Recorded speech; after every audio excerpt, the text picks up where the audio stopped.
Burning Branches podcast. This is something special.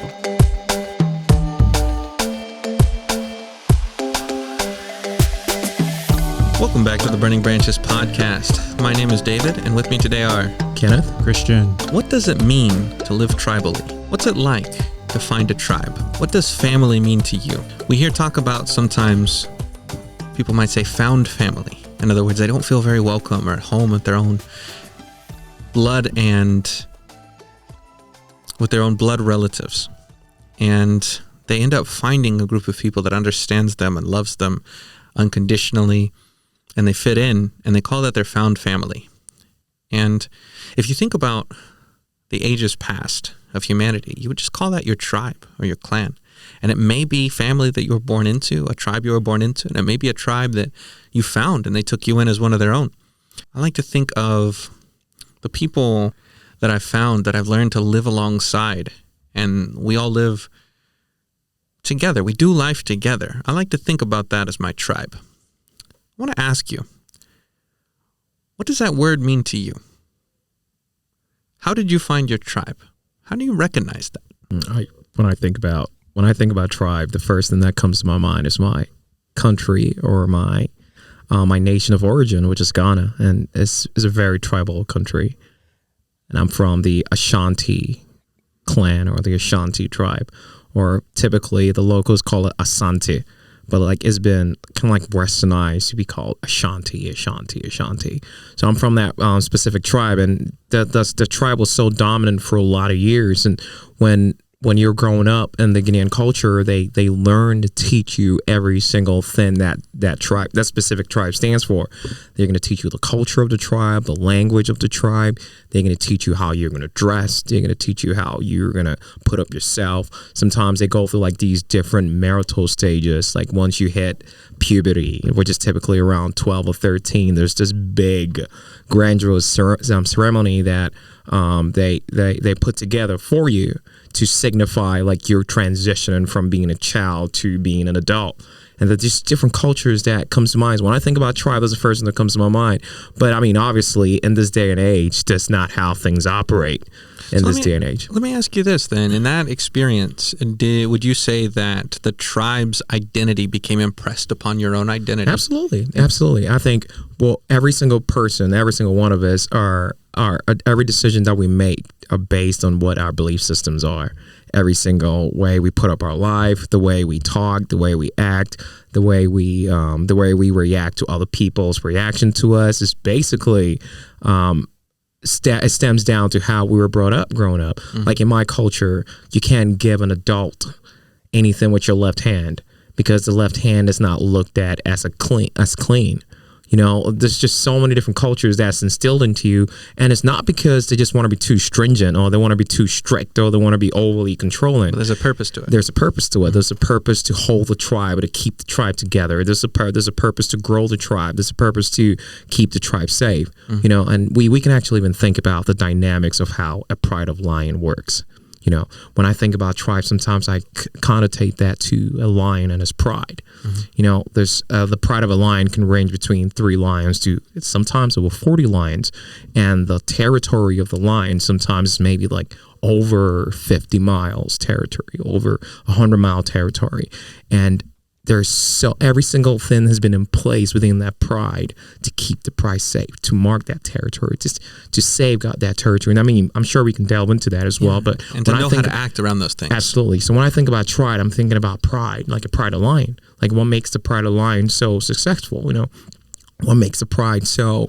What keeps them in times of, like, say, hunger, or who does the hunting, who doesn't do the hunting, who takes care of the kids in the pride. So when I think about that, sometimes those are the first thoughts that come to my mind when I think tribe. That's interesting that tribe and lion are interrelated, because I just, out of curiosity, I did a quick search in the Bible, and you know how many times it is mentioned lion of the tribe of Judah. Wow. And so those thoughts, they seem to be just really tied in from the very root of it. Absolutely. I've heard Miles Monroe say this. He said when our creator puts out a word and he talks about eagles and lions, then every single person that believes the book need to pay attention to those specific animals, or those specific mammalians that's been depicted in the Bible. Yeah. And so it's so important that maybe we'll look at why does it say you're going to mount up on wings like eagles? What is so special about eagles? Or when it talks about a lion, what is so special about a lion? And I think there's these connotations like how well the lion can hold his pride together, with like specific connotations or specific duties for every single person in the pride to keep the pride going. I think it's very important that the Bible talks about that. Definitely. One thing I kind of wanted to zoom in on is I've been doing a lot of thinking. I love it when you say zoom in on. I've been thinking about that a little bit about how the identity of our tribe is expressed through us and as an individual, right? But first, before we get there, right, let's think about this. How did we find our tribe, right? Is it what we're born into? Is it what we choose? Or is it something that chooses us? And those are three different dynamics, right? Those three different dynamics for sure. And I can tell you in my life, I thought that there was something that I was born into, my family, and all these things. And that holds a special place in my heart. I love my family. But then there was also this tribe that I was trying to choose. And I remember I went through these times and I thought that these friends were close friends, and they weren't. They betrayed you, they did all these things to me. And I found out these people were not who I thought they were, who I wanted them to be. And there was a couple good people in there. And then what I ended up finding, what God ended up showing me, was that he had a tribe picked out for me. He chose a tribe for me, and that tribe chose me.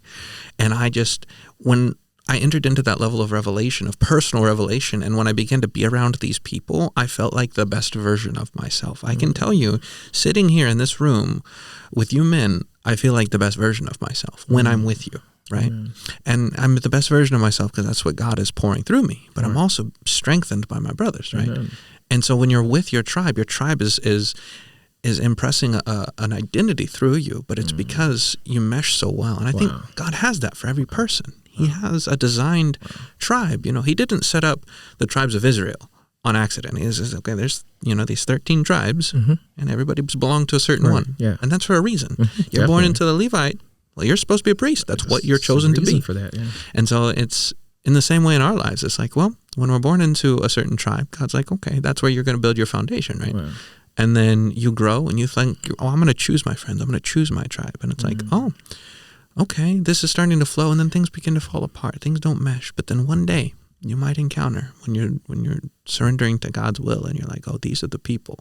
These are the people that I flow with. These are the people I function with. These are the people that will bring out the best in me. These are the people, and you'll find a very natural position that you take within that group. Right. That's what I found, at least. Yeah. It's crazy. I think I love that you relate finding your tribe to finding an identity for yourself. I think it's a beautiful thing because deep down within any man is innate in us to be inclined to want to belong to something. We might not recognize it, or we might not give it the due diligence that we need to, but every single one of us wants to belong to something. That's why like these big corporations, they have these parties and they have this yearly whatever these big corporations do to keep that unity within the corporation, because they just want the employees to feel like they belong, because they know that innate within us is the sense of wanting to belong to anything. So if you can make anyone feel like they belong to something, then obviously you have something that they probably don't know that they have to offer. Yeah. So it's like you know that they need to feel like they belong. So if I can stir up that aspect of them, they always would come to you. But I say that to say that sometimes we don't maximize that innate ability or that innate inclination, because what we do is we end up leaning to sports because we belong to a sports team. We feel like we belong to a sports team. Sometimes we end up feeling like maybe we have a group of friends that just goes out to drink all the time, or we have a group of friends that just goes out to smoke, or whatever the case is. And so we feel like we belong to that group because there's so much similarities. We don't use that inclination for positive. But when we find that inclination and use it in a positive way, like what you're saying, that's when the identity aspect of who you are truly starts to flourish, truly starts to blossom, That really sparked a thought in me when you mentioned that about corporations, because it's interesting how the social sciences as they've developed over the last few years, that sociologists that work for these big corporations, they learn what makes people tick. They learn how to manipulate people in groups. They learn how to get the best results out of them for the least cost, right? But then you look at how people behave when they're just operating in their best self, right? And so I see it as two sides of a coin, where you have these groups, these organizations, corporations, governments, whatever, that militaries do this thing too.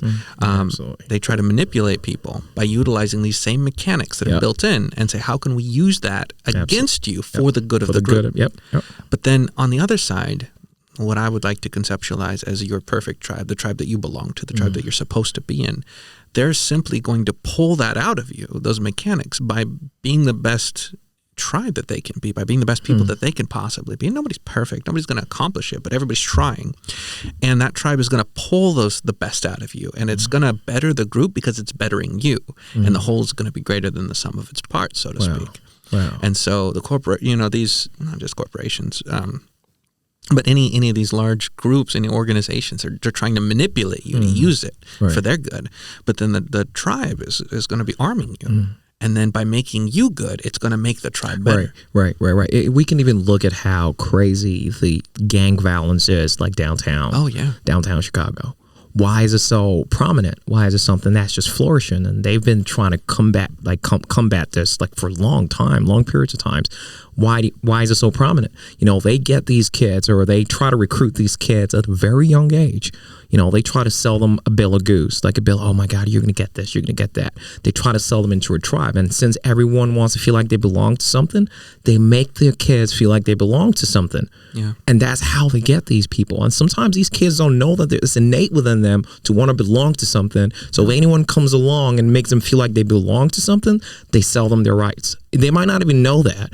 Someone that comes in with a little bit of charisma, a little bit of character, a little bit of, like suave to them. All of a sudden, you're just all over them because no one around you ever made you feel like you belong to anything. So when someone comes around and makes you feel like you belong to something, obviously, you're gonna sling on the block for them. You're gonna be posted on the block for them because you think they're your family. You think they're their family. You think you belong to that tribe. But I think it's very indicative that most people are not aware of that, because sometimes all of us want to belong to something. We just gotta learn how to find where we belong. That was kind of like the question that I was thinking about while we were having this 10-minute conversation. But it's like, how do you find where you belong? As much as it's good to belong to something, how do you get there? Definitely. And I think even along with how do you find it, it's like, what do you do when you're searching? And it might be months, it might be years, where let's just say God reveals himself to you. Right. He shows you what type of people, what type of environment, what type of clan you should be looking for. And everywhere you look, you don't find it. Wow. What do you do when it's been months, it's been years, it's been a decade, and you still don't have that family, that friend group, that environment that is the one that you need to grow? Right. I got to be honest, though. I don't think I was personally looking when I found, like you guys, when I find my brothers, literally, like we have a podcast together, like I have a church, like we go to church together, we go to dinner together. We've had like breakfast. Well, we've had coffee together. We literally, basically, we spent all day together. Literally. And so it's like, I wasn't really looking. I can't say that I was looking, but what I can say is it's the perfect will of God. It's a perfect plan of God. Sometimes I don't even know what his plan is, but then it just, all the dominoes just falls into place. And then it's crazy because 2 days ago, I'm thinking back to this, David. Truly, I'm thinking back to this. And I'm like, a lot of life instances happened, David, before I even came to this church. The fact that I live with my brothers now, and I was living with my parents. All of a sudden, I'm not living with my parents anymore. The story behind all of that to get me to where I was, to be able to have the ability to even come to the church at that time. I thought about it. I'm like, God, it's like one of those experiences where you look in the rearview mirror and it's like, oh wait, God was part of this, because if those things wouldn't have happened, I wouldn't be propelled enough to make the decisions that I needed to make. Sometimes, like my pastor says, sometimes God will shake the ship just to get your attention, or that God will shake the ship just to get you to seek, or just to get you to look. And I think that was one of the things that happened to me, because I wasn't intentionally looking to be a part of a group or looking for it. It just sort of happened. I think. I think that's That's how it happens with most of us, where we're just suddenly there it is, and it all makes sense. It's like God lines your steps. And I think there's things that happen in your life when you call out to God, even when you don't necessarily know who God is. You know, there are times where you just know that there's a creator, and you're like, man, if you're there, if you can just hear me, you know, and you make these prayers to God and these requests known, and he hears them. And he's like, he starts lining things up. He's already got it lined up, actually, because he knew you were going to pray that. And he's got it lined up. And he's like, just wait. Yeah. Just wait, it's coming. Just wait, it's coming. And then finally, when he lets you go to that place, you know, and you have to be in a broken place. You have to be. You have to be. It's necessary, because in the broken place, you see yourself for who you are. That's it right there. And then God shows you who you are, and then he shows you who he thinks you are. Ooh, and who he is. That was me right there. And who you can be with him. Yep. And when you're at that moment, when you're at that crucial moment, and you make the choice to follow God, to follow Jesus Christ, and to repent and to be born again, and you start following him, suddenly everything starts clicking. Everything makes sense. Literally. It's so strange. It defies logic. It does. But then what happens is he puts a family in front of you. And you might have to wait a while. I've heard people, they say, man, I had to wait a couple of years before I got my brother. So I had to wait. You know, I didn't know. I was looking and I couldn't find him. And God does that for a reason. Every person's individual. But once you hit that stone, that milestone in your road where you start following God, I think that's the point where he says, okay, now it's the turning point. Now let's get you to your tribe. Let's get you to your family. And he gets you there, whoever they're supposed to be. And for whatever way, I mean, there's a million ways for every million stories out there, right? But he gets you there. He does. And then when you find him, you can't throw that away. Oh, yeah, absolutely. Because you throw that away and you lose yourself. And I think there's an accountability piece that comes with that as well. Yeah. Once you hit that rock, the block that you talk about, once you have that encounter with God, God understands that you're going to need a team around you. Yeah. You're going to need a culture. You're going to need a tribe around you. Because what was it, Paul, that says the constant transformation of your mind? Constant renewing of your mind. So like constant renewal, it's a constant renewal. Yeah. Like as soon as you come to Christ, your neural pathways are not all of a sudden erased from what you used to be. It's not. If you are addicted to something, God still have the ability to break those addictions, but it's a constant transformation. Yes. You have to constantly be a part of the tribe, a part of the community, so that there's an accountability piece. So there's just a piece where you can learn off each other. You can borrow strength from each other. You know, sometimes you don't have the strength, but it's like, come on, man, I need you to be there. And just hearing that just literally just gives you the strength to be there. Yeah. So sometimes we got to borrow another person's strength, like I talked about. Sometimes we got to borrow another person's peace. Like this person has so much peace when you're around them, you feel peaceful. Yeah. Like you have to, if you're not in a tribe, you don't get that. And I think that's why a lot of people just have these relapses. Because then they have an encounter, they have a life-changing moment, they have a tipping point. You know, everything just starts to break down, everything just starts to crumble. Now they come to their senses. I need to get out of this. I can't be yelling at my wife all the time. I can't be so abusive all the time. I can't be angry all the time, because then them being angry gets to a point where everything starts to disrupt around them. They get to that tipping point and they make a conscious decision to change. But what happens is they don't have the environment, they don't have the community that's going to help them change, because all of a sudden they start to fall back into old habits. And it's not just others. I can attest to that.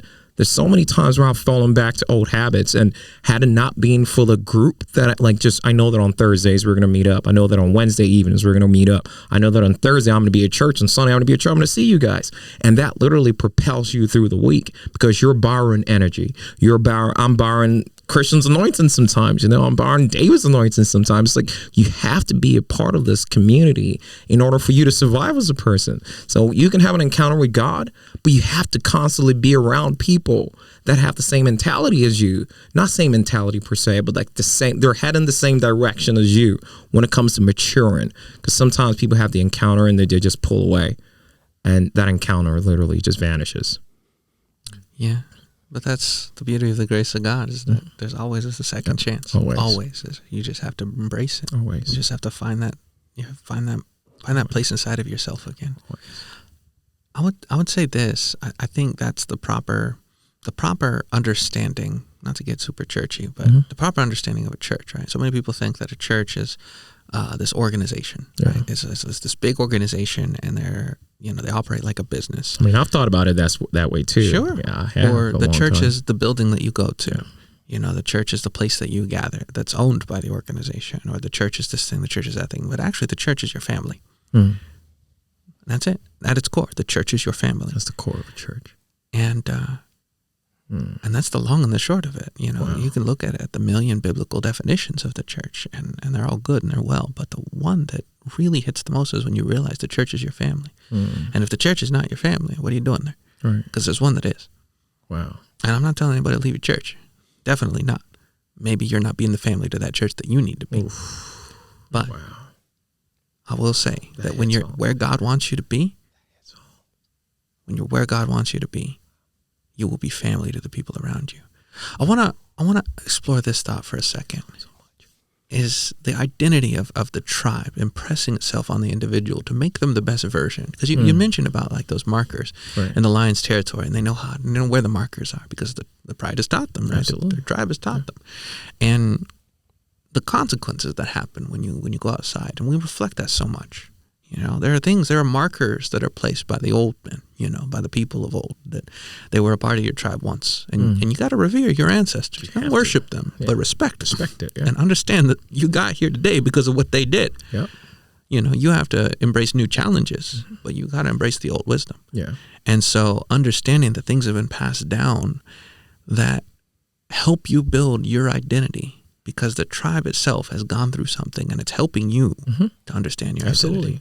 Absolutely. Even when I think back to just being from Ghana, and just the culture and the tribe that I'm from, the Ashanti region, it's like when you're going through a marriage procedure, you find a girl that you like, you don't necessarily tell the girl that you're going to marry her. You go to the girl's father to go ask the girl's father, hey, you know what? I've seen your daughter. I think she's a pretty nice girl, but I want to respect you as a father.